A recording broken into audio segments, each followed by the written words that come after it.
Oke, jadi kita mulai ya. Jadi, pertemuan hari ini kita akan belajar mengenai Gaussian distribution, lalu, akan juga belajar mengenai, apa ya, dasar-dasar pembelajaran data gitu. Terutama kalau misalkan kita berasumsi bahwa kita bisa belajar data hanya melalui asumsi bahwa data tersebut mengikuti sebuah distribusi tertentu. Ya, jadi salah satu distribusi yang paling sering digunakan adalah Gaussian distribution, atau kalau misalkan di Indonesia lebih sering disebut sebagai normal distribution ya. Jadi atau distribusi normal. Jadi Gaussian distribution ini adalah salah satu atau mungkin yang paling gampang, yang paling terkenal dan juga paling mudah dianalisa distribusi ya, distribusinya paling gampang dan paling gampang dianalisa, terutama untuk continuous quantities atau random ya, di random variabelnya kalau misalnya di continuous ya. Nah, salah satu alasannya adalah karena kalau misalkan kita memiliki data yang cukup banyak, maka Gaussian distribution akan terbentuk karena ada yang disebut sebagai central limit theorem. Jadi kalau di central limit theorem ini, kalau misalkan kita memiliki cukup banyak data, maka kemungkinan besar atau pada dasarnya nanti data-data tersebut akan mengikuti sebuah Gaussian distribution, entah itu min-nya berapa atau variannya berapa, tapi akan mengikuti bentuknya Gaussian distribution. Ya, bentar, kalian bisa ngelihat slide saya nggak sih? Kok kayaknya bisa ya? Oke, soalnya hijaunya nggak kelihatan. Oke, jadi ini definisi secara matematisnya ya, untuk one dimensional Gaussian distribution ini bisa kita bentuk sebagai conditional distribution. Ya, di sini conditional distribution adalah X given mu and variance. Nah, jadi di sini mu dan variance adalah dua parameter dari Gaussian distribution. Ya, jadi mu ini adalah min dan variance-nya dibentuk sebagai ya row 2, ya pangkat 2 ini. Atau kalau misalkan di statistik lebih sering ditulis seperti ini, ada n, bisa juga kursiv n ya, kursiv n di mana x titik 2 min dan varian. Sebenarnya sama aja.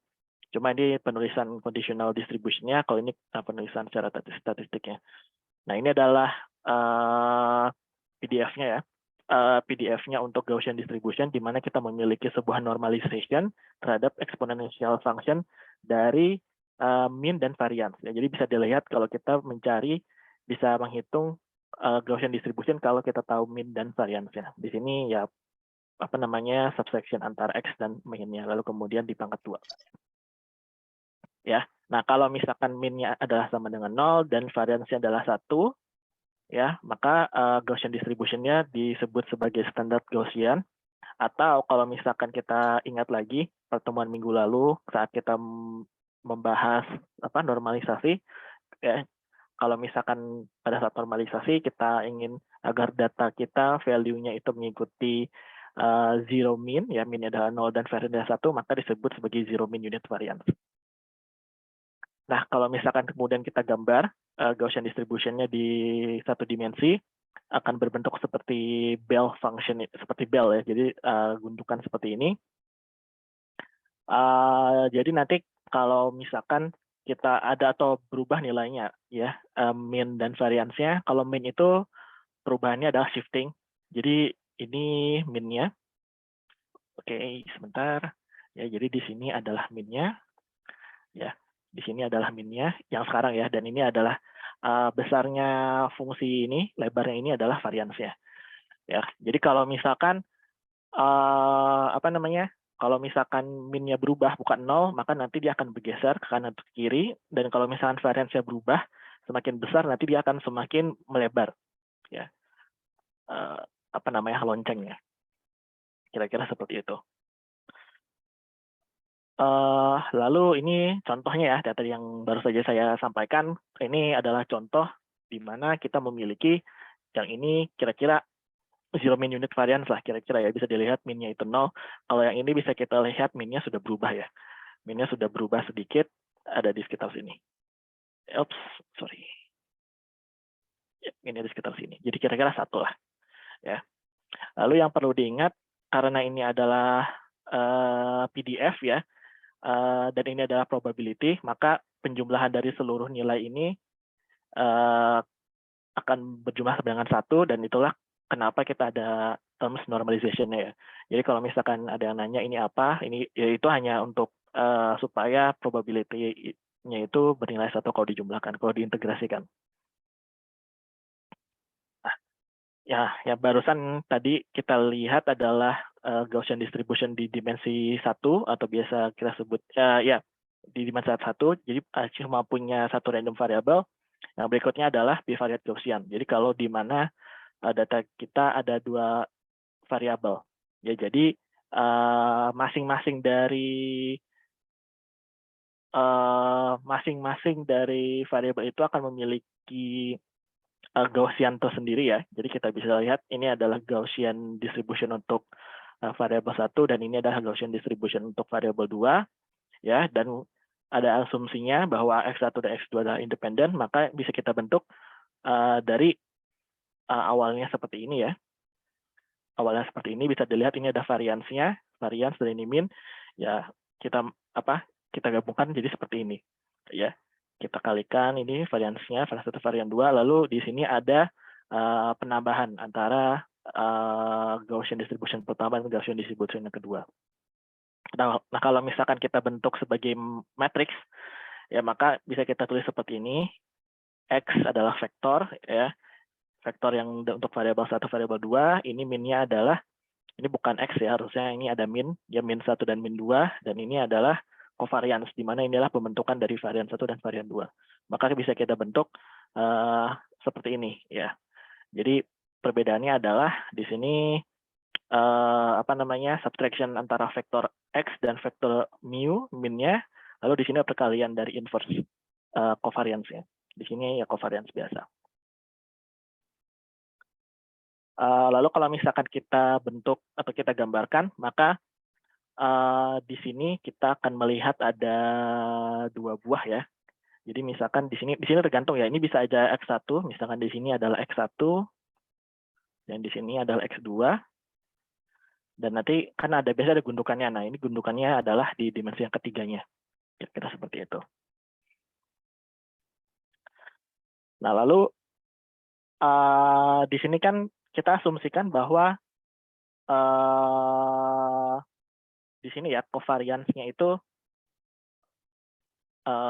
cuma hanya bernilai di diagonalnya saja. Nah, bisa saja ini bernilai tidak diagonal gitu. Jadi kalau misalkan contohnya adalah seperti ini, di mana ya? Oh, udah. Ya, pokoknya kalau misalkan tidak bernilai ada nilainya gitu ya, di sini tidak ada. Contohnya ini ya, di sini bisa kita lihat ini kan covariance-nya. Covariance-nya bernilainya tidak diagonal seperti ini. Ya, maka nanti dia bentuknya akan miring seperti ini gitu. Maksudnya bukan miring, sorry, lonjong lah.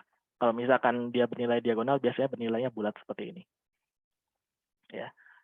Jadi di sini ada yang disebut sebagai covariance. Kalau misalkan di probability theory dan statistik, covariance itu mengukur joint variability dari 2 random variable atau lebih ya. Jadi dia mengukur atau juga bisa mengukur direction dari relasi antar 2 variabel ya. Ini harusnya 2 or more variables, ini ada di sini ya. Nah, jadi kalau misalkan kita ukur nanti misalkan gampangnya gimana ya, kalau misalkan di sini nilainya itu adalah positif ya, di sini kan nilainya kita bisa lihat positif, saling positif, maka kemungkinan besar dia akan lonjongnya akan seperti ini gitu ya. Jadi kalau misalkan positif covariance-nya, maka kedua buah variabel itu akan saling, kalau salah satu nilainya semakin besar, maka nilai lainnya akan juga semakin besar. Nah, kalau misalkan negatif ya, kalau salah satu nilai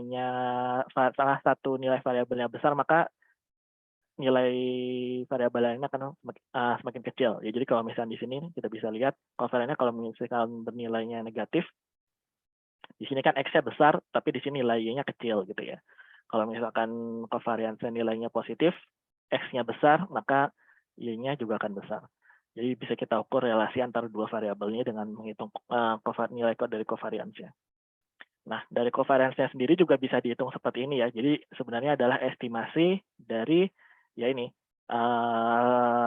Kalau misalkan di apa ya, di aljabar linear itu kan keterikatan matriks itu kan sebenarnya seperti power ya, seperti pangkat 2. Jadi bisa dilihat kalau misalkan di sini contohnya ya, di satu dimensi itu kan ada pangkat 2-nya. Kalau misalkan di multivariatnya, sorry di bivariatnya, ya ini kan perkalian matriks ya. Jadi nilai dari covariance itu sebenarnya ya bisa dihitung dengan mudah asal kita memiliki mu-nya, mu masing-masing dari variabelnya ya, min dari masing-masing variabel.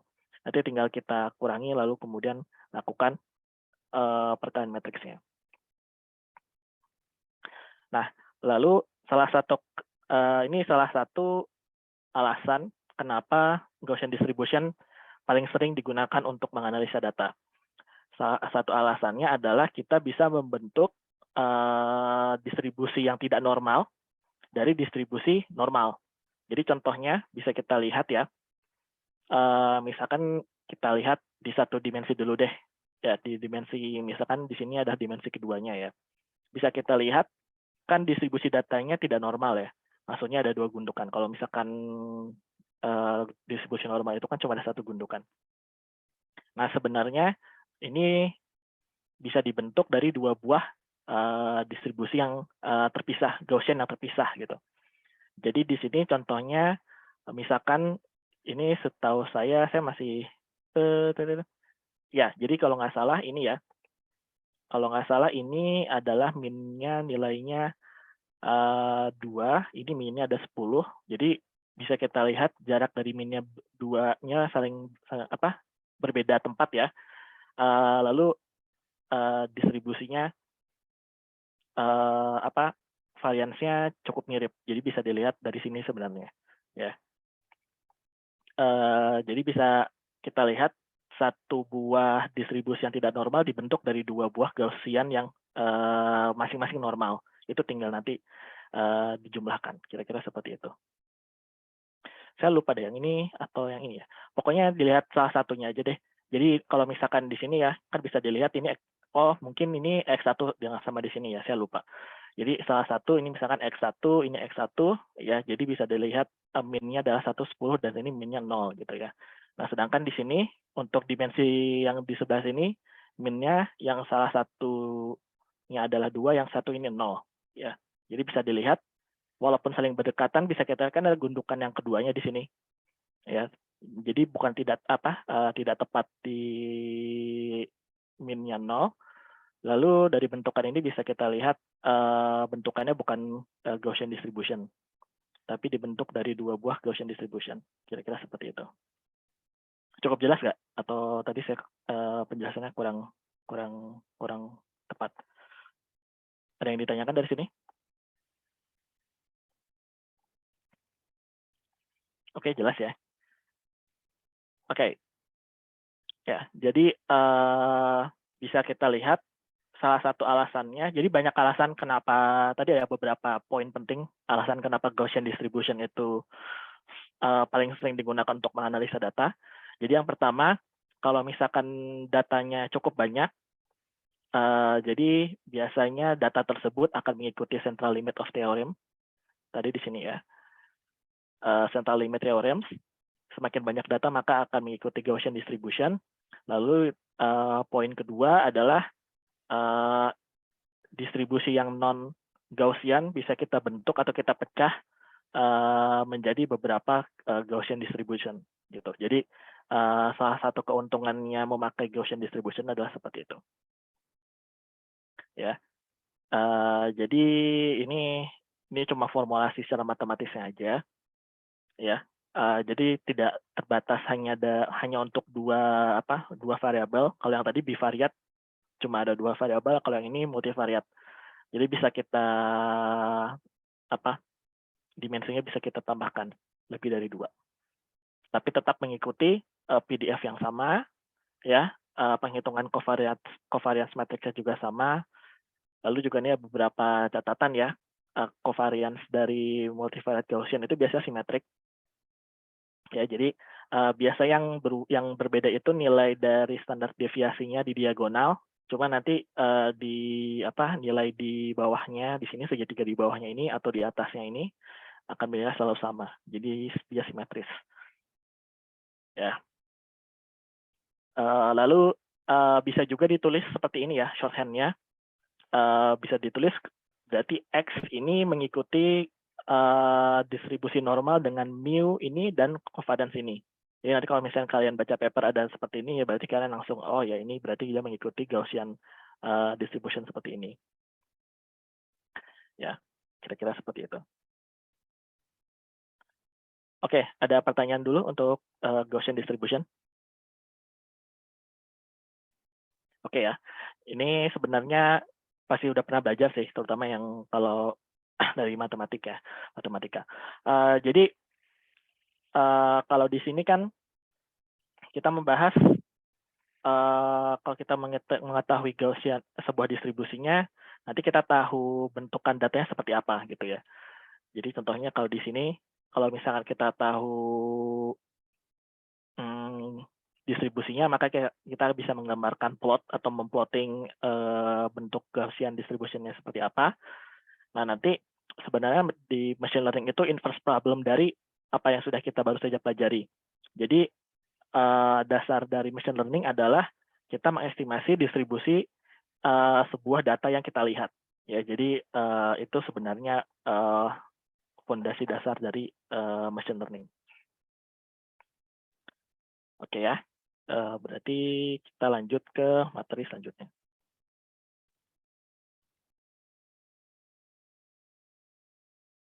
Oke.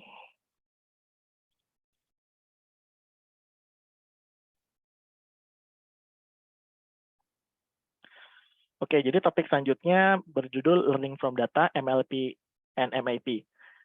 Jadi di sini kita akan melihat dua buah cara bagaimana kita mengestimasi distribusi sebuah data yang kita lihat menggunakan dua approach ya, MLP dan MAP. Kita akan fokus semuanya ke MLP. MAP hanya kita bahas bagaimana kalau kita memiliki sebuah Pilot distribution, jadi nanti lebih fokusnya ke MLI-nya. Ya. Atau MLI itu Maximum Likelihood Estimation, kalau MAP itu a priori, jadi saya lupa satu lagi. Maximum a posteriori. Jadi ada dua ya. Untuk topik yang ini sendiri kita bagi beberapa ya. Ada 5 minimal. Untuk probability kita rekap aja dari kemarin. Lalu kita akan masuk ke information theory dan KL divergence. Lalu kita akan melihat dua buah jenis probability ya. Yang pertama frequentist, yang kedua Bayesian. Lalu kemudian kita akan belajar dua hal cara untuk belajar mengestimasi sebuah distribusi. Yang pertama itu maximum likelihood dan maximum a posteriori. Ini material yang saya dapatkan ya. Lalu kalau ini hanya rekap saja. Jadi kita sudah belajar terutama di sini ya, joint dan conditional probability, lalu kita juga belajar mengenai product rule, lalu dari product rule ini nanti kita bisa bentuk juga Bayes rule ya. Lalu kita juga bisa melakukan sum rule untuk menghitung marginal probability ya dari joint probability dari conditional probability. Nah, ini juga adalah ilustrasi dari probability distribution ya. Jadi sebenarnya ini adalah ilustrasi kalau misalkan ada dua buah variabel, di mana di sini X memiliki variabel itu sekitar 8, kalau nggak salah, 9, 1, 2, 3, 4, 5, 6, 7, 8, 9 ya, ada 9 nilai, sedangkan Y-nya ada 2, maka di ini adalah histogram atau distribusi dari variabel X-nya sendiri, ya, dan ini adalah distribusi dari variabel Y, dan ini adalah distribusi dari conditional probability antara X given Y sama dengan 1. Kira-kira seperti itu ya. Ya, lalu ini juga ada probability rules, joint probability, conditional probability, ya, product rule of probability, lalu juga sum of probability, ini sebenarnya lebih ke arah marginalization ya. Lalu ini juga independent variable. Kalau bisa ditulis seperti ini. Nah, lalu di sini ada tambahan ya. Seharusnya mungkin ditaruhnya kemarin di topik sebelumnya. Jadi yang disebut chain rule. Jadi chain rule itu sebenarnya adalah repeated application dari product rule. Ya, jadi kalau misalkan product rule kita bisa lihat ya, kalau misalkan ada join distribution maka bisa kita pecah. Jadi probability A given B dikali probability B, atau juga sebaliknya probability B given A dikali probability dari A itu sendiri. Nah, pertanyaannya kalau misalkan ada lebih dari 2 variabel itu seperti apa? Jawabannya ya tinggal kita pecah satu-satu, ya. Jadi contohnya di sini kita memiliki banyak sekali variabel sampai ke dimensi D. Itu jadi kita pecah. Jadi ini pecahannya gimana? Jadi kita yang tadinya PX1 sampai dengan PXD ini jadi cuma PX1 sampai dengan PXD minus 1, di mana terus kemudian kita keluarkan ya. PX-nya itu kemudian jadi conditional probability antara sisanya tadi yang sudah dikeluarkan, PX1 sampai dengan PXD minus 1. Ya. Jadi jadi sebenarnya di sini sama seperti ini. Jadi yang terakhirnya itu dari sama kayak ini sebenarnya, lebih mirip sama ini ya. Jadi yang terakhirnya itu kita keluarkan terus kemudian jadi conditional probability lalu dikali dengan probability apa yang sudah di belakangnya sini yang sudah dipecah. Ya, jadi bisa dilihat ini probability of XD given probability X1 sampai XD D-1, lalu selanjutnya dipecah lagi. Ya, X1 sampai dengan XD-2, lalu dikali dengan yang sebelumnya ini ya, sebelumnya terus kemudian dipecah lagi yang tadi sudah dikeluarkan PX D-1-nya dikondisionalkan dengan apa yang ada di sini. Jadi bisa ditulis seperti ini ya. Jadi PX 1 probability dari X1 ini adalah conjunction ya, conjunction antara probability yang sisanya. Ya, jadi bisa kita tulis seperti ini. Ya. Lalu ini contohnya ya. Jadi kalau misalkan kita punya dua variabel, kita ada 2 buah kemungkinan dari dekomposisinya. Kalau misalkan ada 3, nanti ada 6 dekomposisinya. Jadi silahkan kalau misalkan mau belajar, coba kalian tulis 6 buah dekomposisi dari join probability dari ini. Jadi seluruh kemungkinan yang ada. Kira-kira seperti itu. Nah ini lalu bias rule, ini dari product rule juga ya. Jadi ini hanya sudah dibahas sebenarnya topik kemarin dari minggu lalu. Lalu yang perlu diingat di sini denominatornya itu bisa kita hitung menggunakan sum rule. Ya, jadi kalau misalkan di sini probability of A bisa kita hitung menggunakan sum rule. Lalu kita bisa pecah juga melakukan jadi product rule lagi.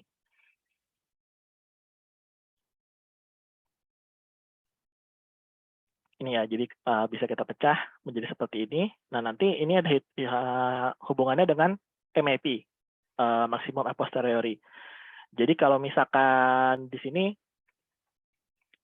biasanya kita sebut di bias rule ya. Jadi biasanya kita sebut di sini adalah posterior distribution, dan di sini adalah likelihood, dan di sini adalah prior probability. Jadi sebenarnya MAP ini hitungannya dari 3 ini, likelihood dan prior probability, lalu kita bisa hitung posterior probability-nya. Lalu ingat kalau misalnya di probability kan itu summation-nya harus sama dengan 1 ya. Jadi sebenarnya denominator ini hanya untuk supaya probability-nya sama dengan 1 aja. Lalu kita hitung menggunakan sum of rule ya. Jadi ditulis seperti ini. Nah, jadi kalau misalkan kalian nanti ditanya hubungannya antara likelihood sama posterior probability apa ya, hubungannya sebenarnya likelihood adalah nanti kita lihat ya bagaimana kita bisa menghitung maksimum likelihood estimation-nya.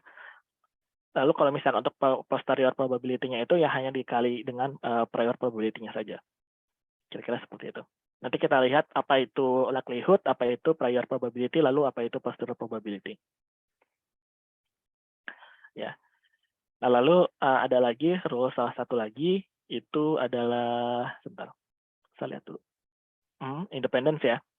Jadi kalau misalkan ada beberapa variabel,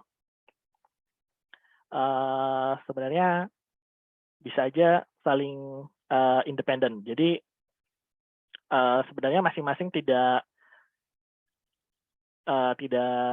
saling berkaitan gitu. Jadi maksudnya gimana? Kalau misalkan kali kita melihat data ya, yang urutan data, nanti pertanyaannya apakah urutan data ini saling berkaitan atau tidak gitu. Kalau misalkan saling berkaitan, maka harus ada conditional probability-nya. Cuma kalau misalkan saling tidak berkaitan, maka nanti probability dari misalkan ya, kita melihat contohnya gini, kita langsung praktekin aja deh. Jadi misalkan kita lihat, kita tossing koin, ya, kita tossing koin, 1 sama dengan head, 1 sama dengan head, sedangkan 0 adalah tail ya. Terus misalkan kita tossing koinnya itu 5 kali. Terus kita dapatkan 1, 1, 0, 0, terus 1. Nah, ini kan ada 5 buah instance ya, ada 5 buah instance data yang kita lihat. Nah, ini kalau karena setiap tossing itu kita lakukan secara independen ya, jadi kita cuma tossing seperti biasa, maka kan saling independen data yang kita lihat ya. Jadi tidak ada kaitannya satu sama lain. Maka bisa kita bentuk menjadi marginal independent. Jadi probability kalau misalkan di sini ya bisa dibentuk menjadi seperti itu, seperti ini ya, di mana masing-masing data poinnya itu saling independen gitu ya. Dan biasanya kalau misalkan di machine learning kita berasumsi bahwa setiap datanya itu independent, IID biasanya sebutannya ya, independent dan identically distributed. Ya, kalau misalkan conditional, contohnya gimana? Kita pakai counter deh. Kalau misalkan conditional gimana? Kalau saling conditional, misalkan ada salah satu lagi, misalkan bukan hanya tossing coin, tapi kalau misalkan kita juga punya dadu gitu. Jadi kita ada punya dua buah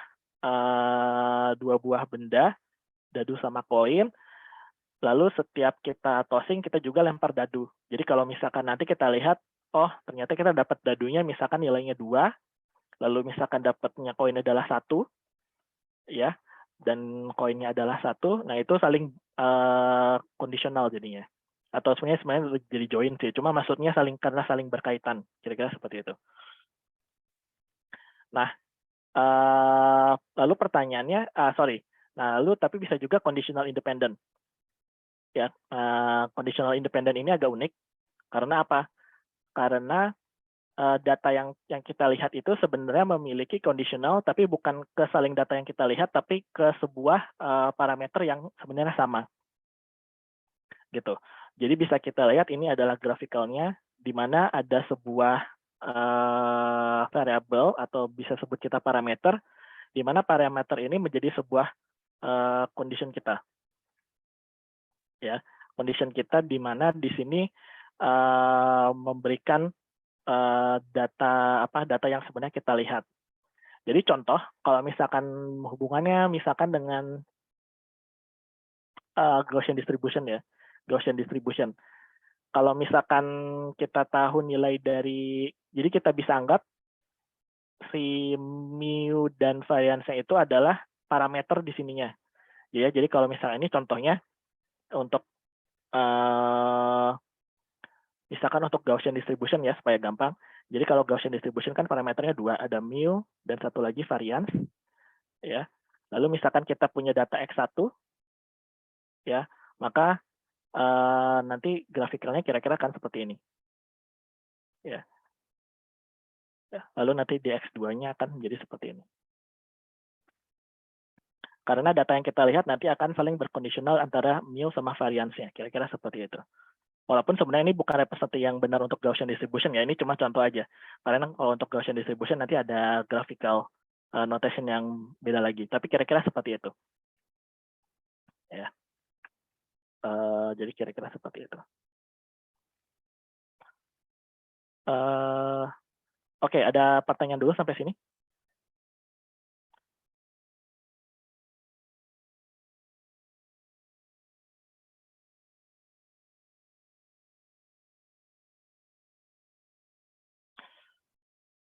Oke, satu lagi deh. Jadi ini juga ada satu lagi ya, expectation variance sama covariance. Sebenarnya sama ya, tadi sudah kita pernah coba ya sudah kita bahas ya. Variance itu apa dan covariance itu apa. Ini hanya penulisannya saja. Jadi expectation itu adalah untuk probability ya, adalah sebuah fungsi with respect to the probability of distribution. Lalu kalau misalkan secara matematisnya itu ya hanya average antara nilai dari X sama probability-nya. Kira-kira seperti itu. Oke, ada pertanyaan sampai sini?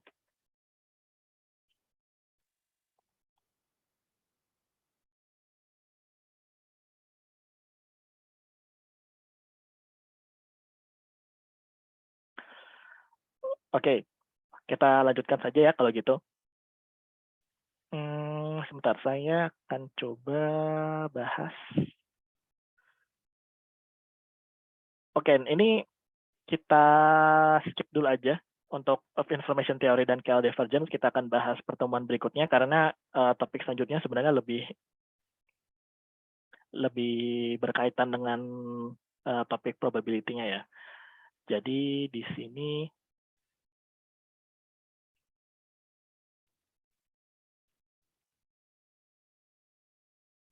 oke ya betul. Oke, kita bahas dari sini aja deh. Oke, jadi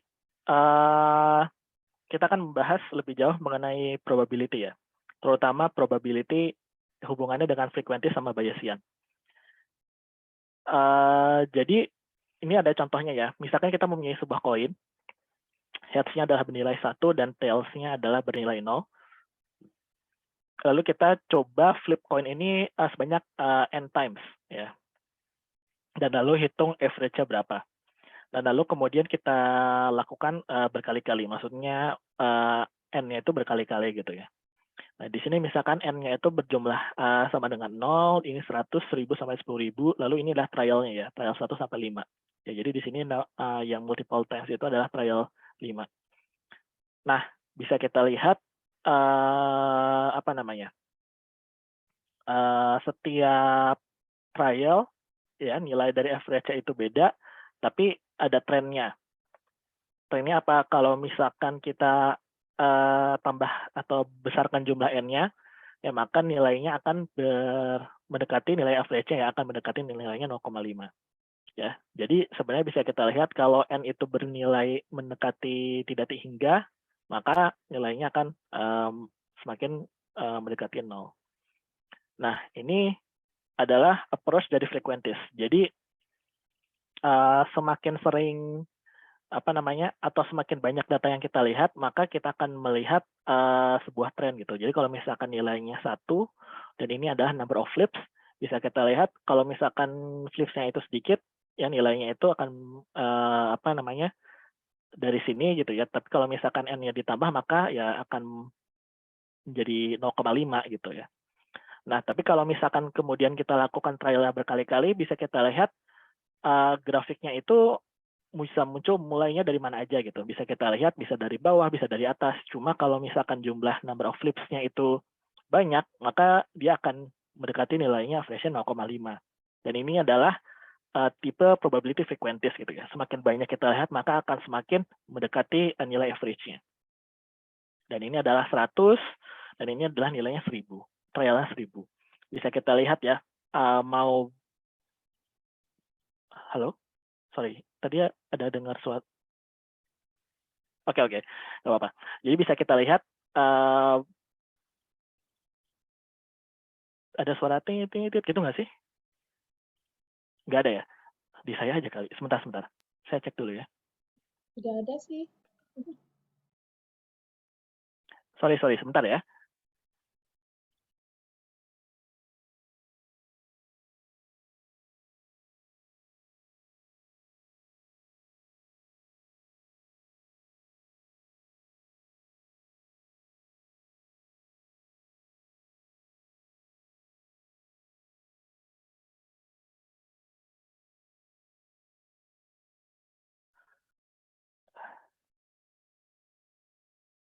Saya nggak tahu suara apa. Cuma ya udah saya ignore aja dulu deh, nggak apa-apa.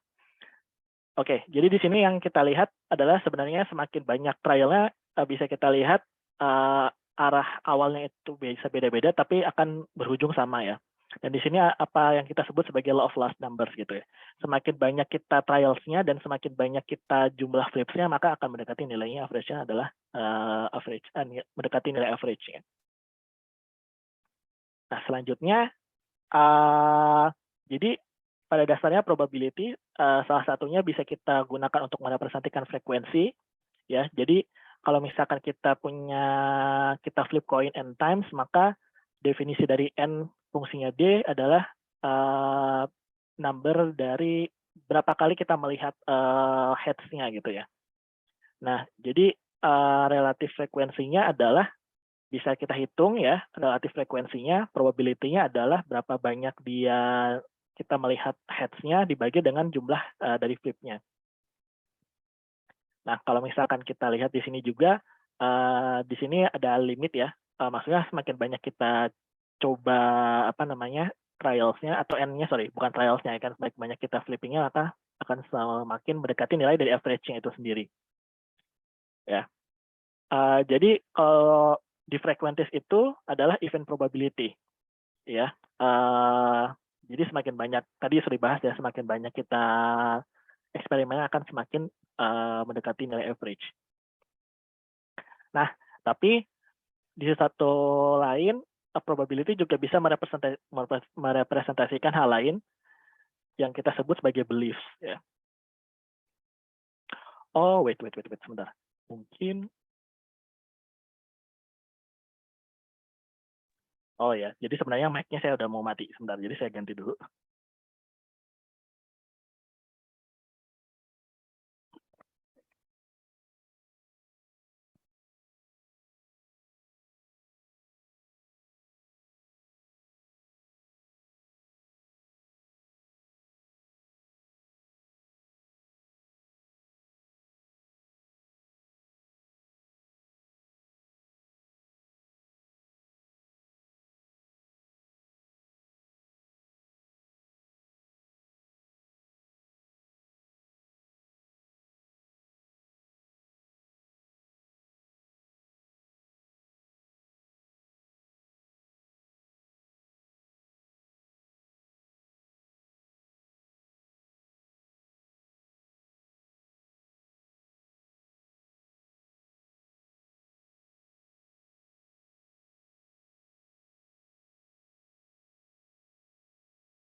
Tes. Saya kedengaran sekarang? Oke.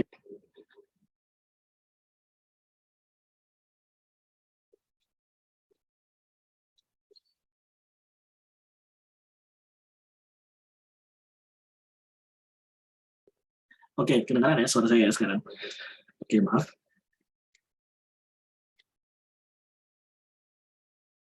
Mohon maaf kalau misalkan kualitasnya berubah.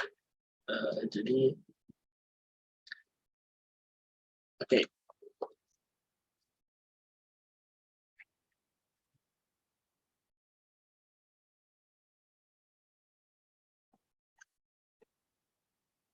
Oke, jadi kita lanjutkan ya. Jadi lanjutkan yang tadi ya. Jadi probability yang tadi sebelumnya kita lihat itu merepresentasikan frekuensi, lalu yang satu lagi merepresentasikan belief. Ya, contoh kalau misalkan kita melakukan tes darah gitu, ya terus kemudian tesnya mengeluarkan mengatakan bahwa seseorang memiliki probabilitas sebesar P untuk mengidap penyakit A, misalkan contohnya ya, atau misalkan juga contohnya adalah probability misalkan sebuah gunung meletus itu di tahun sekian besarnya adalah sebesar persen Q. Ya, jadi bisa kita lihat apa namanya, klaim-klaim yang di sini agak lebih susah gitu kita buat eksperimennya ya, terutama untuk misalkan gunung meletus gitu ya. Gunung meletus kan nggak bisa kita hitung frekuensinya gitu ya, karena nggak terjadi secara reguler misalkan. Ya.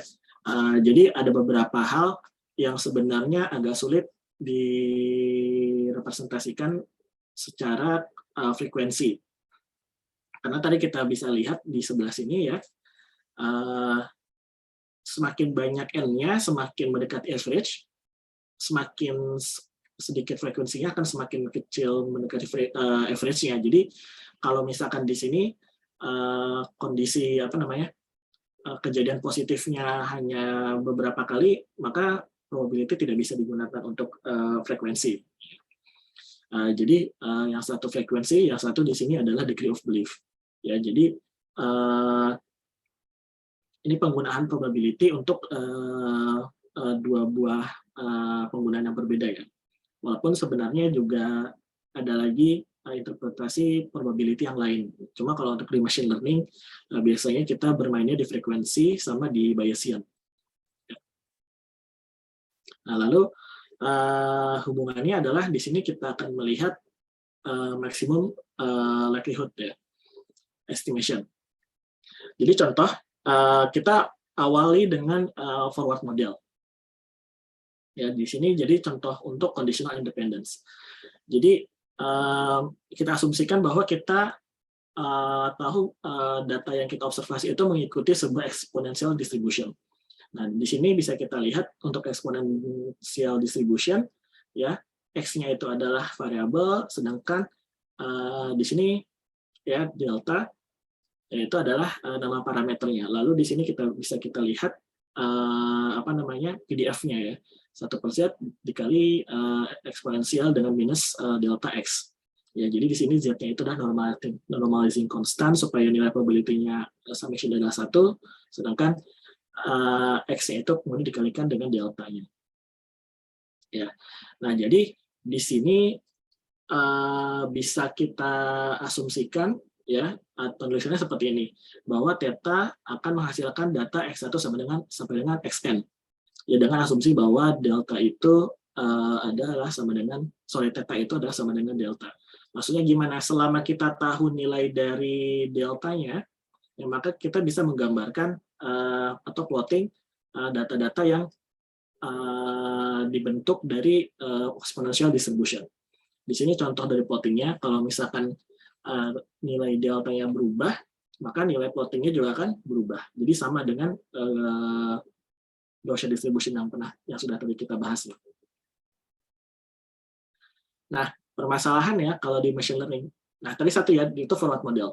Permasalahannya adalah di machine learning kan kita nggak akan tahu distribusinya, ya nggak? Yang kita lihat itu cuma datanya aja. Kita cuma bisa melihat observasi datanya. Ya, jadi permasalahan di machine learning itu adalah kita ingin mencari distribusi apa yang kemudian mengenerate data yang sebenarnya kita lihat. Nah, pertanyaannya bagaimana cara kita bisa mencari distribusi tersebut. Nah, biasanya kita measure ya menggunakan maximum likelihood estimation. Ya, jadi sebenarnya maximum likelihood estimation itu kita gunakan untuk mengukur seberapa bagus asumsi kita bahwa sebuah sekelompok data yang kita observasi itu mengikuti sebuah distribusi yang kita pikirkan, gitu ya. Jadi misalkan kita melihat dataset seperti apa ya? Misalkan kita coba ikuti datasetnya. Misalkan contohnya di sini ada contohnya kalau nggak salah. Nah, di sini adalah contohnya ya. Kita mulai dari sini aja. Misalkan kita lihat kita melihat observasi atau melakukan observasi data seperti ini. Ya, D itu adalah data yang kita lihat ini seperti ini. 1, 0, 0, 1, 0, 1, 0, bla bla bla, sampai 20 observasi. Ya, maka kita bisa asumsikan atau kita bisa bentuk asumsi. Kira-kira hal apa sih atau distribusi apa yang bisa mengenerate data seperti ini. Ya, jadi bisa aja kita contohnya hipotesis kita kita bentuk hipotesis. Oh, ini mungkin datanya keluar dari koin itu fair coin ya, koin yang ya tidak yang masing-masing nilai head sama tailnya 0,5 gitu ya. Di mana nilai 1 adalah head, 0 itu adalah T. Tapi kita juga bisa kemudian berasumsi, oh mungkin data ini di-generate dari sebuah dadu gitu. Di mana nilainya itu adalah nilai 1 kalau dadunya itu keluar 1, atau 0 kalau misalkan nilainya yang keluar dadu yang lain gitu ya. Lalu bisa juga kita asumsikan mungkin dari double headed coin gitu, double headed coin. Jadi maksudnya double headed coin itu yang lebih dua-duanya itu bernilai head gitu ya. Jadi nggak ada tail-nya istilahnya gitu. Ya, di mana 1 itu adalah head, 0 itu adalah tail. Nah, untuk menentukan mana dari hipotesis ini yang benar, itu bisa kita hitung menggunakan maximum likelihood-nya. Ya. Jadi di sini contoh penghitungan maximum likelihood, nanti kita tinggal lihat nilai maksimum likelihood yang terbesar yang mana gitu. Kalau di sini contohnya untuk hipotesis 1 nilainya adalah 9,5 dikali 10 pangkat minus 7, yang ini adalah 1,3 dikali 10 pangkat minus 8, yang ini adalah 0. Kalau misalkan berdasarkan nilai-nilai ini kan yang besar nilainya ini ya, karena dia pangkat minus 7, ini pangkat minus 8, yang ini sama dengan 0. Karena nilai yang maksimum likelihood, maka likelihood dengan nilai yang paling besar lah yang kita ambil gitu. Nah, pertanyaannya bagaimana kita menghitung dari data ini untuk mendapatkan likelihood ini, gitu ya. Nah, balik lagi, jadi yang kita ingin menghitung sebenarnya adalah likelihood-nya. Jadi di machine learning likelihood itu bisa dituliskan menjadi seperti ini, dari sebuah conditional distribution ya, antara data given parameter yang ingin kita asumsikan. Jadi theta ini adalah parameter dari sebuah distribusi, biasa seperti itu. Atau parameter dari sebuah model ya di sini. Nah, jadi dengan kata lain likelihood itu mengukur goodness-nya, goodness of fit. Jadi maksudnya dari sebuah statistical model ke sampel yang kita observasi dari sebuah model dengan parameter yang tidak kita ketahui, gitu ya. Jadi ada sekelompok data di sini kita lihat, terus kita asumsikan sebuah distribusi, lalu kita cari apakah distribusi yang kita asumsikan ini bisa menggenerate data yang kita lihat, kira-kira seperti itu, ya. Maka likelihood dari sebuah model dengan parameter P bisa kita formulasikan bentuknya menjadi sebuah conditional probability, ya, di mana di sini adalah conjunction dari conditional probability xi given dari parameter theta. Jadi ingat di sini ya, ingat. Jadi kalau misalnya kalian bingung, bisa balik lagi ke sebelah sini. Sorry ya, di sini ke conditional independence. Ya, bisa kita lihat di sini kita memiliki sebuah theta, yaitu parameter sebuah modelnya, lalu parameter model ini akan membentuk data X1 sama dengan Xn. Dan karena masing-masing data ini X1 sampai dengan Xn ini adalah saling independence, ya, conditional independence, maka itu tinggal kita kali. Nah, kenapa kita kali? Ya, itu sebenarnya juga nanti masuknya ke chain rule sih sebenarnya. Cuma kira-kira seperti itu. Jadi, likelihood itu bentukannya dari conditional independence itu. Ya. Jadi bisa diingat, kita bisa lihat sama persis bentuknya formulasinya. Jadi, misalkan tadi ya, misalkan ada data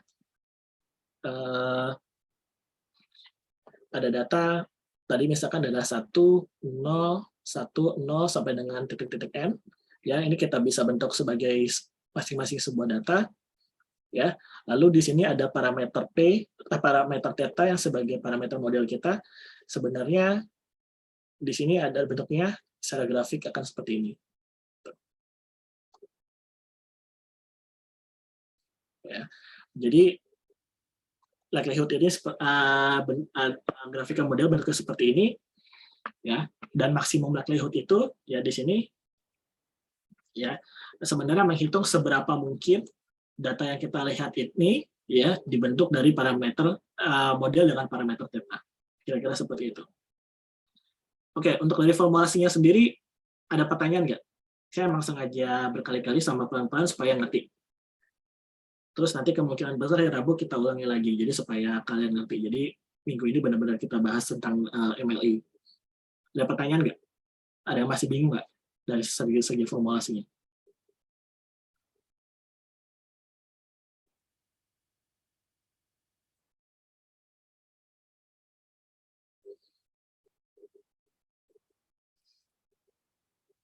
Atau nggak ngerti karena nggak ada pertanyaan karena nggak ngerti? Saya juga bingung.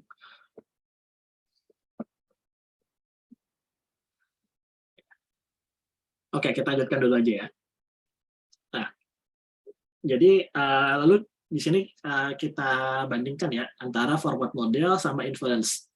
Ya, jadi kalau misalnya di forward model itu nilai theta-nya kita ketahui, dan lalu karena nilai theta itu kita ketahui, kita bisa generate datanya dari X1 sampai dengan Xn. Kalau misalkan di inference itu yang kita ketahui itu hanya datanya saja. Ya, karena kita hanya ketahui data, yang ingin kita cari adalah nilai dari parameter theta-nya, modelnya seperti apa. Nah, theta ini nanti apa, itu tergantung dari asumsi kita. Contohnya kalau misalkan di sini, bisa aja kita asumsikan data itu datangnya dari exponential distribution, atau bisa juga dari Bernoulli distribution, atau dari binomial distribution, atau distribusi lainnya seperti Gaussian, gitu. Ya, kira-kira seperti itu. Jadi nanti ada asumsi. Ingat ya, kalau misalkan dari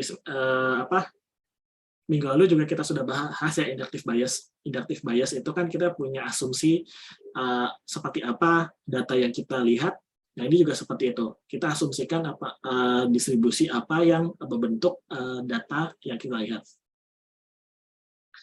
Nah, untuk di sini inference ya juga dikatakan menjelaskan data. Distribusi apa yang menjelaskan data yang kita itu paling bagus ya. Jadi misalkan kita asumsikan datanya itu yang kita lihat ini ya, observed data itu ada datangnya dari exponential distribution, tapi nggak sampai di situ aja, karena kita juga harus cari nilai dari parameter exponential distribution-nya itu berapa nilainya. Kita tahu bentuk exponential distribution-nya kan bentuknya mirip seperti ini, tapi kan nilainya kita nggak tahu berapa. Karena kita bisa lihat nilainya itu, bentuknya itu berubah tergantung dari besarnya nilai parameternya. Ya, kalau misalkan 5 adalah bentuknya seperti ini, kalau delta nilainya 2 adalah seperti ini, kalau delta nilai sebelah 1, maka nilai bentukannya akan seperti ini. Ya, jadi yang kita coba lihat adalah nilai mana nih yang paling bagus untuk membentuk data yang mirip seperti observed datanya. Ya, Maka nanti kalau misalkan bisa juga ditulis seperti ini ya. Likelihood function of parameter theta. Nah, ini theta ML ini maksudnya theta yang kita dapatkan dari maksimum likelihood adalah kita ambil dari apa namanya? nilai likelihood ya, nilai likelihood yang memaksimalkan, kita ambil nilai dari theta yang memaksimalkan nilai dari likelihood ya. Kita ingat ya, kalau likelihood itu adalah P dari D given theta ya. Nah, ini kalau misalkan bahasa Inggrisnya disebut the likelihood of theta given D ya, bukan likelihood of D given theta, tapi the likelihood of theta given D. Ini untuk maksimum likelihood. Kira-kira seperti itu. Ya. Nah, hubungannya dengan yang likelihood tadi kan sudah jelas ya di sini formulasinya. Nah, tadi hubungannya dengan yang tadi nih. Kita lihat ya, kita punya observasi data, lalu kita ada asumsi modelnya seperti apa, ada koin, ada dadu, ada double-headed coin. Maksudnya double-headed coin itu koin yang dua-duanya itu adalah head, ya. Nah, tinggal kita hitung aja apa namanya likelihood-nya, ya. Jadi kalau misalkan di sini ini kurang lengkap sebenarnya ya. Jadi kalau misalkan lengkapnya adalah di sini probability likelihood-nya, ya. Harusnya ini adalah D, di sini adalah theta atau M ya, sama dengan ya di sini adalah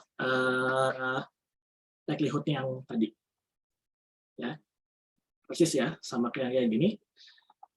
Berarti sebenarnya kita tinggal jabarkan aja. Nah, di sini penjabarannya gimana? Penjabarannya kan karena di sini nilai dari datanya cuma 2 nih, 1 sama 0. Ya berarti kita tinggal kita pisahkan. Mana yang berapa kali dia nilainya 1, mana berapa kali probability-nya dia bernilai 0.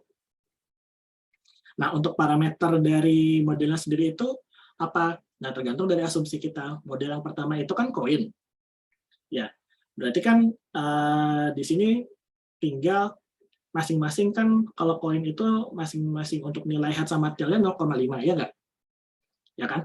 Tinggal 0,5. Ya udah berarti probability of one given 0, masing dari model dari koinnya itu ya berarti kan tinggal 0,5 dipangkat dengan C-nya itu adalah kalau dia bernilai 1. Jadi kan kita tinggal hitung di sini. Jadi ini kan nilai yang di sini nilai likelihood yang udah kita hitung ya. Tapi kalau misalnya kita mau dijabarkan, nilainya ini tinggal seperti ini. Tinggal tadi ya berapa dari probability untuk nilainya 1 kan tinggal 0,5 dikali ini pangkat nih, ya. Pangkat dari berapa kali dia nilainya 1. Nilai 1 itu 1, 2, 3, 4, 5, 6, 7, 8, 9. Ya, tinggal pangkat 9. Pangkat 9 dikali probability untuk nilainya 0 kan 0,5 juga, ya nggak? Jadi kan 0,5 dipangkat berarti berapa? 11 ya. Nah, kalau misalkan pangkat kan tinggal ditambahin aja pangkatnya, ya kan 0,5 pangkat 20. Ya ini sebenarnya. Jadi nilainya itu adalah ini penghitungan untuk MLI kalau misalkan data yang kita lihat itu kita asumsikan datangnya dari tossing coin. Nah, kalau untuk dadu gimana? Ya kan sama aja. Di sini kita contohkan dadu nilainya itu datang dari misalkan nilainya 1 itu kalau misalkan dadunya yang kita lempar terus keluar angka 1. Sedangkan 0 kalau misalkan yang keluar angka lainnya. Nah, berarti berapa? Probability kalau untuk nilainya keluar 1 kan berarti kan tinggal 1/6 kan? Ya nggak? 1/6 kan? Jadi kalau misalkan di sini kita contoh aja ya. Kan tinggal jadi 1/6 pangkatnya berapa kali? 9, ya nggak? Nah, lalu dikali sisanya berapa? 5/6 kan? Karena yang lain kan untuk yang keluar yang lainnya 1, 2, 3, ya kan 5/6 kan? Pangkat 11. Ya udah samakan dengan yang ini. Nanti keluar nilainya yang ini. Nah, kalau misalnya double-headed coin, kan kalau double-headed coin dua sisinya masing head ya, berarti probability untuk nilainya keluar satu kan pasti satu ya nggak? Ya kalau misalkan nol kan nggak mungkin keluar karena dua sisinya itu satu ya kan? Ya berarti tinggal nol aja karena salah satu dari kemungkinannya nggak mungkin. Ya kan nggak mungkin kalau double headed coin ada nilai nol. Kira-kira seperti itu. Jadi ini adalah contoh penghitungan MLI. Tapi di sini belum yang distribusi ya. Di sini contohnya kalau misalkan kita berasumsi bahwa data kita itu datangnya dari sebuah model yang kita bentuk sendiri lah istilahnya gitu. Misalkan nanti beda lagi kalau misalkan dari kartu gitu kan. Kalau kartu kan nanti per 32 ya nggak? Kalau misalkan kartu kan nanti per 32 tuh sorry per berapa lah? 4 dikali berapa sih kalau 4 dikali 13 ya, sorry. Kan as 2 sampai 10 terus Jack Queen King nanti ada 13 dikali 4, nah itu ya kira-kira seperti itu. Oke, ada pertanyaan nggak sampai di sini? Ini untuk penghitungan MLI-nya aja. Jadi nanti di sini contohnya kita sudah ada 3 kemungkinan model yang kita datangnya dari mana, kita hitung MLI-nya dengan formulasi seperti ini, lalu kita tinggal cari aja nilai mana yang paling maksimumnya. Walaupun nilainya kecil kan yang paling maksimum ini ya, 9,5 dikali 10 pangkat minus 7. Walaupun mendekati 0, tapi dia masih lebih tinggi dibandingkan dengan nilai yang lainnya, ya maka data ini paling mungkin datangnya dari sebuah tossing coin. Kira-kira seperti itu. Oke, sampai sini ada pertanyaan untuk maksimum likelihood.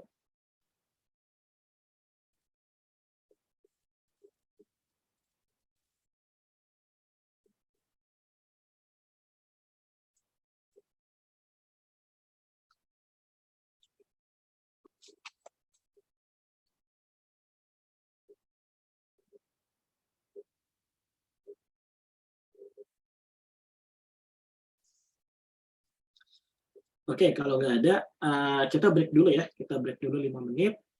Nanti kembali lagi jam 4:10 deh. 4:10 nanti kita mulai lagi. Jadi kita break dulu. Silakan yang istirahat, ingin minum atau toilet. Oke, kita kembali lagi pukul 4:10.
Oke, kita start lagi ya.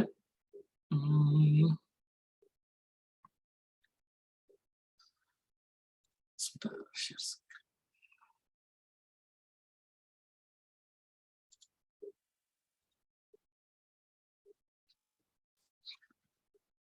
Oke, kita lanjutkan ya. Jadi tadi udah kita bahas ya, bagaimana kalau misalkan modelnya itu kita sendiri yang buat gitu. Ini contohnya modelnya kita bentuk dari koin yang fair ya, sama-sama 0,5. Bisa juga dari sebuah dadu, atau di sini adalah koin yang dua-duanya adalah head. Lalu pertanyaannya, bisa nggak kita hitung maksimum likelihood berdasarkan distribusi data yang sudah kita miliki gitu di statistika gitu ya.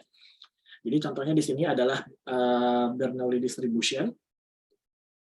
Yang di sini contohnya adalah datanya masih sama ya, datanya D dengan total 20 observation ya, jadi masih discrete ya. Kita asumsikan data ini dimodelkan dari mengikuti Bernoulli distribution ya. Nah, karena jadi sama, kalau misalkan kita anggap bahwa data ini datang likelihood-nya ya, datangnya itu dari sebuah sebuah distribusi, maka ya tinggal kita ubah likelihood-nya menggunakan distribusi probability mass function dari distribusi yang ada. Jadi kalau misalkan ini kayak tergantung ya. Jadi kalau misalkan discrete distribution, kalau discrete value itu bisa kita gunakan Bernoulli atau binomial. Kalau misalkan datanya continuous, bisa kita bentuk sebagai distribusi, misalkan Gaussian distribution. Contohnya, karena di sini kita memiliki datanya discrete, kita bentuk sebagai Bernoulli distribution ya. Nah, kita tinggal ubah aja nih ya formulasinya. Jadi sama. Di sini kan masih sama. Ya, di sini masih seharusnya ada lebih lengkapnya ya. Di sini adalah seperti ini ya. Likelihood adalah join dari conditional probability-nya. Nah, lalu ini ya. Nah, ini adalah PMF dari Bernoulli distribution ya. Probability mass function dari Bernoulli distribution ya. Jadi tinggal kita ubah aja. Yang tadinya bentuknya adalah seperti ini, ya, tinggal kita ubah bentukannya seperti ini, yang mengikuti probability mass function dari Bernoulli distribution. Dimana sebenarnya mirip ya, C-nya itu adalah numbers of ones in n tosses, jadi tinggal nilai nolnya itu tinggal n dikurangi C aja. Nah, perhitungan nilai MLI-nya gimana? Nah, sebenarnya gampang.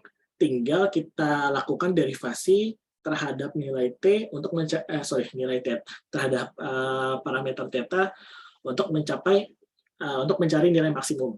Ya, jadi sebenarnya ada hubungannya dengan kalkulus juga. Ya, jadi tinggal kita lakukan derivasi aja. Nah, biasanya agak lebih mudah daripada kita hitung langsung likelihood-nya, kita hitung log likelihood. Jadi kita ditambahkan log-nya di sini ya. Di sini kita tambahkan log. Jadi biasanya lebih mudah dihitungnya nanti, penghitungan derivasinya. Karena log itu bersifat monotonik. Ya, jadi kalau misalkan nanti bentuknya akan seperti ini, ya, bla bla bla, nanti kita dapatkan theta head adalah sama dengan C per N. Ya, jadi biasanya kita sebutkan head itu ya, head karena biasanya kalau tidak theta head atau theta ada tulisan lagi di sini subscript-nya ML. Biasanya untuk maksimum likelihood. Jadi ini adalah likelihood, maksimum likelihood penghitungannya untuk Bernoulli distribution. Nah, di sini saya nggak tulis derivasinya karena apa? Karena itu adalah course look kalian. Jadi kalau misalkan di course look-nya itu sama nih nomor 3. Ya, jadi orang tua melaporkan ke udara sudah 8 kali, bla bla bla, banyak kelapa 3 kali, lalu kita jumlah ekornya itu dual distribution. Ya, jadi coba kalian belajar lagi. Penurunannya gampang kok. Ya, penurunannya derivasinya nggak terlalu susah. Kalau misalkan kalian bingung, cari di internet juga banyak kok. Yang penting di sini saya pengen kalian benar-benar hands-on penghitungan MLI-nya seperti apa. Nah, nanti lalu kalian hitung P-nya berapa. Kalau di sini adalah P ya. Kalau misalkan di yang tadi itu adalah theta. Kira-kira seperti itu. Ya. Oke. Jadi pertanyaan. Jadi nanti perbedaan dari di MLI itu nanti perubahannya cuma di likelihood-nya aja. Jadi kalau misalkan modelnya itu kita bentuk sendiri, ya kita bentuknya seperti ini gitu ya. Ya gampang. Jadi kalau misalkan contoh nanti nilai D-nya itu misalkan 0, 1, 2, 3, 4, ya nanti tinggal kita urutin aja. P1 given modelnya, P0 given modelnya berapa, terus ya sampai seluruh nilai dari D-nya itu masuk, ya tinggal power selesai. Itu biasanya kayak gitu. Ya cuma biasanya untuk real world data itu biasanya kita bentuk menggunakan distribusi gitu ya, data distribution. Itu bisa mengikuti kita jadi asumsinya nanti datanya mengikuti distribusi apa. Di sini contohnya asumsinya mengikuti Bernoulli, sama seperti yang di di course look ya. Kira-kira seperti itu. Ya. Jadi ya ini cuma secara di plotting aja sebenarnya.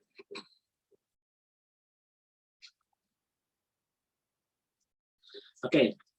Jadi ini penurunan, maksudnya derivasi untuk maksimum likelihood aja, cuma ini secara general ya. Di sini bukan masuk ke distribusi apa-apa. Jadi di sini bisa kita lihat theta ml. Jadi maksudnya theta ml tadi sudah saya jelaskan ya, ini adalah nilai dari T yang sudah maksimumnya keluar dari maksimum likelihood-nya. Ya. Jadi itu adalah sebenarnya kita memaksimumkan fungsi likelihood with regards to theta. Atau kalau misalkan mau lebih gampang, kita masukkan log ya. Jadi kita hitung log likelihood-nya. Jadi di sini itu sama aja, jadi ya, kita tinggal ubah jadi log likelihood ya, lalu kita derivasikan ini with regards ya to theta, lalu kita cari 0, ini harusnya theta, sorry. Ya. Ini harusnya bukan x, ini harusnya theta. Terus ini ya tinggal ini likelihood-nya tadi ya yang sudah kita lihat ya, kan bentukannya seperti ini.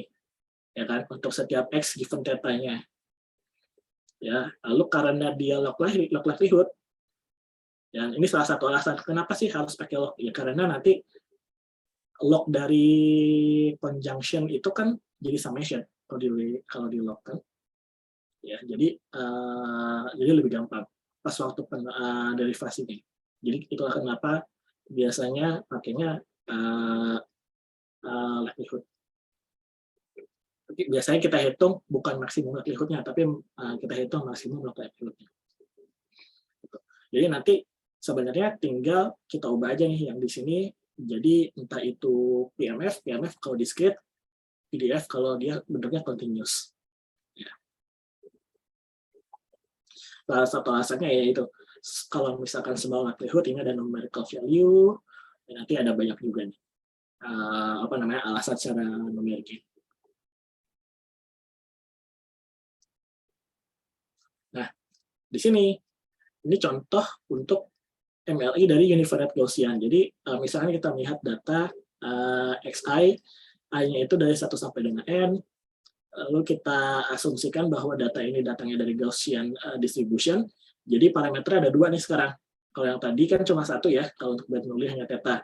Nah, kalau ini adalah parameternya 2, ada mean, ada variance-nya. Nah, log probability dari datanya itu ya tinggal log dari likelihood-nya ini adalah apa namanya PDF dari Gaussian distribution-nya. Nah ini udah langsung dipecah aja nih jadi summation.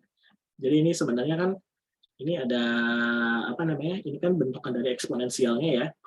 Kalau log itu kan tadi tinggal ya apa sih turunnya. Kalau saya sih nyebutnya turunin gitu aja, turun karena dia ada log. Nah, lalu di sini ada tinggal ya inilah apa namanya normalisasinya.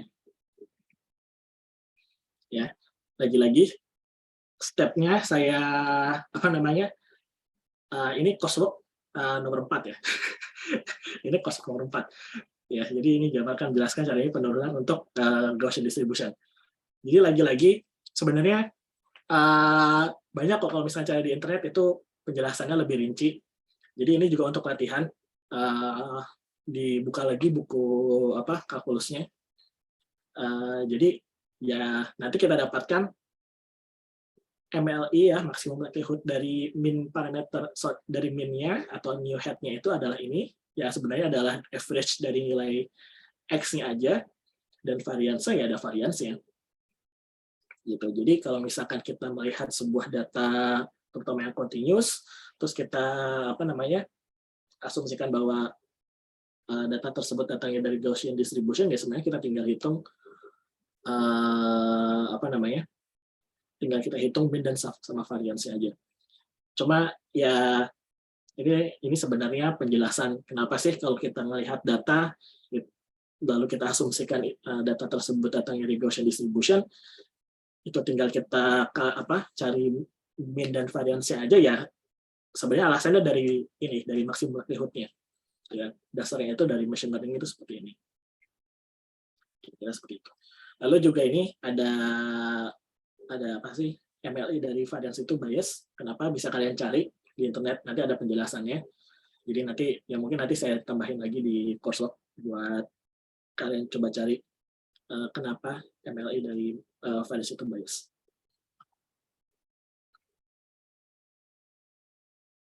Lalu untuk multivariate sama aja ya. Jadi penurunannya nanti tinggal multivariate-nya aja. Cuma untuk yang coursework nanti hanya univariate aja ya.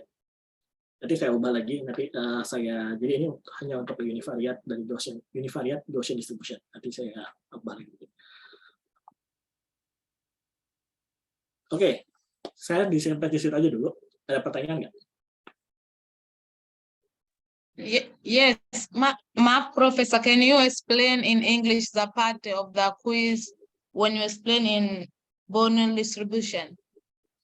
Because I didn't understand what you said. Yeah, okay. And then you view the quiz part.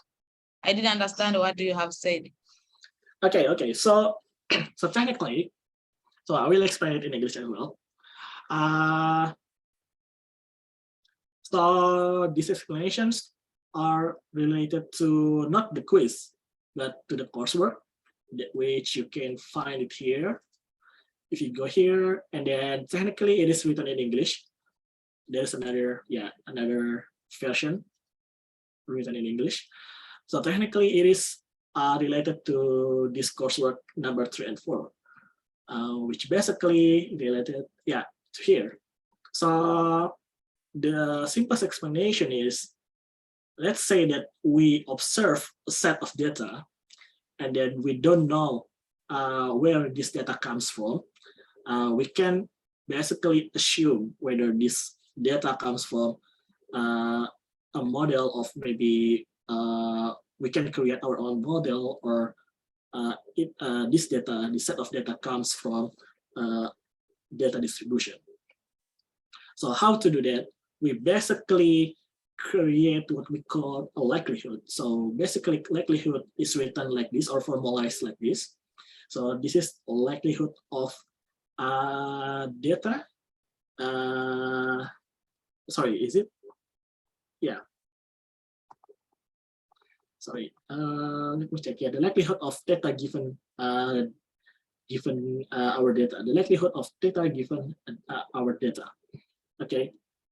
So that's basically how we can estimate where our data comes from.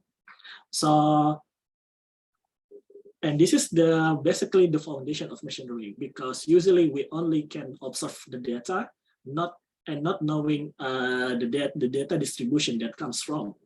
So by looking at a set of data, how could we find or fit our data into distribution that might produce this set of data? And then this is basically what we call inference in machine learning. So find parameters given a set of data, and then basically here, given a set of data, we try to find a theta or the parameters of our model. On the other hand, on the contrary, in the forward model or in usually we generate the data given the parameters. So if we know the parameters theta, then we can generate the data. So technically, the way we, for example, here, we observe this kind of data, right? A set of data, and then we assume that this data comes from exponential distribution. Okay, now exponential distribution has one number of parameter, which is delta. But if the shape of exponential distribution change depends on the numbers of the delta value, and this is an example of the shape of exponential distribution based on delta numbers, and you can see that if delta is equals to 0.5, it will be like here, it's like the orange one. If it's 1, then it will be like the purple one. So, and this is the thing, we would like to know which numbers of delta that fit our data here. And then that's basically the calculation of the maximum likelihood. And this is an example of how we can calculate maximum likelihood. Let's start by calculating the maximum likelihood without the data distribution. So let's say that we create our own model and then see whether our model can create observe data D here. So let's say that we observe also a set of data here with a total of 20 observations, and then we can create multiple hypotheses of models, right? For example, the first hypothesis, model M1, let's say that we assume that this data generated from a fair coin, where 1 is for when we get a head and 0 for the tail. And then the second model, we assume that this data generated from a die, we throw a die, and then where 1 is where the die, we get 1 from the die and 0 for the other numbers. And then the third model is we assume that this data generated from double-headed coin, where 1 is head or 0 tail. Double-headed coin meaning that both of the side of the coins, both of them are head, right? So basically, what we would do is to formalize our likelihood, like what we have learned here. Remember, this is very important. This is the likelihood of our model. So no matter what kind of model it is, our likelihood would be like this. So the likelihood of our the theta given our data is always the conjunction of all data given our model parameters. So that's the same. Here we have the likelihood equals the conjunction of all data given the parameter of our model, which is basically, because we only have two types of observed data, 1 and 0. So basically we can calculate basically counting how many ones appear in our dataset here. And then because we calculate the probability of all ones here, so basically that's the reason why we can calculate it by the power of probability here. So see here is the number of ones appearing in the datasets. And then on the side here is practically the probability of zeros showing in our datasets. And then this is basically 20 minus C is basically, yeah, because we have 20 observation, minus the number of the C. C here is the numbers of ones showing in our data. Okay, so what is, okay, so for the first model, what is the probability of we get ones? And because we have the fair coin, then the probability of we get one is 0.5, right? So we have 0.5 with power of 9. Why? The C, right? Because we know that here we can see that there are 9 ones data, right? And then times the probability of we get 0, which is also 0.5, with power of 11. Why? Because there are 11 zeros showings in our data. And then, because this is the power, a multiplication of the power, then we basically just the summation of our power, which is 0.5 power by 20. And then this is basically the numbers of the likelihood of our model 1. Okay, now let's calculate for the second model where we have a die, right? Now, what is the probability of we get 1 from a die? 1 per 6, right? Here, 1 per 6. And what is the probability of the other numbers? 5 per 6. Why? Because this is like the other numbers. The probability of we get others number except of 1 from a die when we toss a die. 5 per 6, right? And then similarly, the C is 9 because there are 1 nines. Yeah, there are 9s of 1, sorry. And then there are 11 of zeros. And then we calculate it, and then we get this value, right? Very simple. And then the third model is the same. What is the probability of getting 1 in the double-headed coin? Of course 1, right? We only can get 1 in the double-headed coin. And what is the probability of getting 0 in double-headed coin? Of course 0, right? That's the same. So this is and then the powers are the same, like 9 and 11. And of course, because then it will be 0, right? I mean, if we have a double-headed coin, it is impossible to get zeros in our data, right? So it is impossible.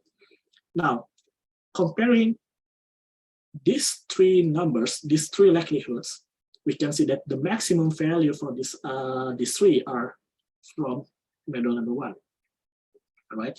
So it means then from all these 3 hypotheses, basically, it is more possible for our data comes from the first model rather than the other models. So that's the reason why we call it a maximum likelihood estimation. We try to find the maximum likelihood of our model based on our assumption of our model. Is that is now understood? Is that quite clear? Okay. Yes, thank you. Yeah, okay, so that's one thing. Imagine that we create our model, right? Now, the second thing is because it is quite impossible for us to create our model every time for every possible scenarios, right? So in the statistician has created like many data distributions. So basically, we can just, okay, let's assume that our data comes from one of data distribution that the statistician has made. So now let's assume that our data comes from a Bernoulli distribution. So Bernoulli distribution is a distribution of still the same 1 and zeros, and then it is a discrete distribution. So if we assume that our data comes from a data distribution, it's still the same. We assume the only difference is that we write the likelihood still the same, right? But here the likelihood will equals to the probability mass function or probability of the PDF, the probability the PDF. So the probability mass function is for discrete distribution. So if we go to the most easiest one, sorry, the most easiest one, you can just go to the Wikipedia and then you will get, okay, the probability of mass function for Bernoulli distribution here, yeah, right? It can be expressed like this. And then, yeah, basically here, you just write the probability mass function of the Bernoulli distribution. Now, the question is then how we can calculate the MLE. Now, one way is to calculate or differentiate or calculate the derivation of this function with regards to theta to find the maximum. So basically, once we've calculate the derivation of this function, then we will know that the function that maximize the MLE, that maximize the likelihood functions of Bernoulli distribution is C per n. C is the number of ones appearing, and then n is the number of our data.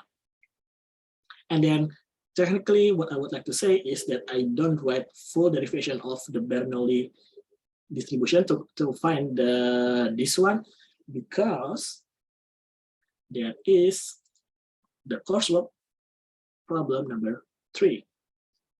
So if you here, number 3 is the same. It's even simpler. Like man tosses a coin in the air 8 times, get 3 heads. Suppose the number of tail obtained modeled by Bernoulli distribution. So your task is to yourself to derive the calculation of the MLE derivation of the Bernoulli distribution, and you will get it. And I say in Indonesian as well, there are many like internet resources that you can find to learn by yourself how to derive the Bernoulli distribution. But basically, what I would like to do is to just learn how to derive this Bernoulli distribution. All right. So that's one thing. And then we also can calculate maximum likelihood for the other data distribution. For example, here is the maximum likelihood estimation for the univariate Gaussian. It is practically the same, right? Suppose we have data xi, I from 1 to n, and then we assume that the data comes from Gaussian with mean, mu, and the variance. Then the log probability of data given the model is here. And then this is basically, if you look carefully, this is the log likelihood, right? This is the likelihood. The log likelihood, the difference only is the parameters. Instead of theta here, instead of theta here, theta is the parameter of the Bernoulli distribution. We have mu, the mean, and the variance of the Gaussian distribution. And this is basically the PDF of Gaussian distribution that we have just learned. But yeah, just written differently because we have the log, and then also the conjunction because it is log, then it will become the summation. Basically, it's just like the derivation, the half derivation of the PDF, Gaussian distribution PDF. And then I left this for exercise, as for the exercise, which is basically the coursework number 4. So basically, as again, there are many internet resources that you can learn by yourself how to derive this function. And then, yeah, and then you will find, I mean, this is just for your check whether your derivation is true or not, that the MLE for Gaussian distribution is here, basically the mean, how we calculate the mean, and then how we calculate the variance. So that's how it is. That's all. Hopefully it's clear. Yeah. Yeah, terima kasih. Okay, you're welcome. Yeah, I think that's all for today. So basically, the reason why I would like to I want to cover this material because it is related to the coursework. So now you understand how to complete the coursework. This is just just marginal distributions, topics that we have covered in previous week. This is also the same. This is the Bayes theorem. We also covered this last week, and this is two are practically MLE. We try to the exercise to derive the function of the maximum likelihood estimation. Okay, that's all from me. And as usual, please type anything in the chat so that I know that you are here. And then, yeah, because we have run out of time, yeah, feel free to leave after that. Anyway, thank you very much for your attendance today. Or do you have any questions? Okay, before you're leaving, do you have Sorry, Park. Sorry. On the quiz at the app, there is also you have to name like Jupyter. But on the quiz, I didn't see any code. So what does the Jupyter file have to do? Yeah. I mean, because we don't have any code, then basically just follow this one. Just using the PDF. Thank you. That's better, yeah. Okay. No questions, or is there any question? We will cover again this topic on Wednesday, so that you will understand. I mean, this is always like whenever I cover this topic, it is always like the black hole for the students. So I will cover this again next week. Okay. Thank you. As usual, write anything on the chat so that I know you are here. And then feel free, to leave the session. Thank you very much. Assalamualaikum warahmatullahi wabarakatuh. Waalaikumsalam warahmatullahi wabarakatuh. Terima kasih.